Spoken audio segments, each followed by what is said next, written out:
నేను కుంజలింగమూర్తి గౌడ్, సిద్దిపేట జిల్లా బీసీఎఫ్ జిల్లా అధ్యక్షుడిని.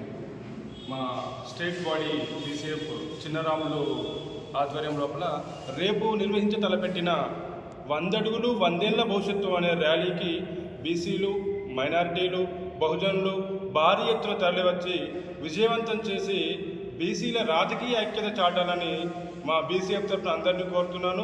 బీసీ బిడ్డలారా, మీకు అందరికీ ఒకటే మనవి చేస్తున్నా, రాజకీయాలు మనకెందుకు అనుకుంటే మనం కాకుండా పోతాం, మన పిల్లలకు భవిష్యత్తు ఉండదు. కాబట్టి రాజకీయాలు వాళ్ళే కాదు, అంటే ఉన్నత వర్గాలే కాదు, మనం కూడా చేస్తాం. మనకు రాజకీయాలు చేయడం తెలుసు, రాజకీయాల్లో మనకు వాటా ఉంది. కాబట్టి చైతన్యవంతమైన బీసీ బిడ్డలారా, రేపందరూ ఇదే మనవి, నాకు మీకు చేస్తున్న మనవి ఏంటంటే, రేపు అందరూ విచ్చేసి ర్యాలీని విజయవంతం చేయండి. జై బీసీ, జై జై బీసీ.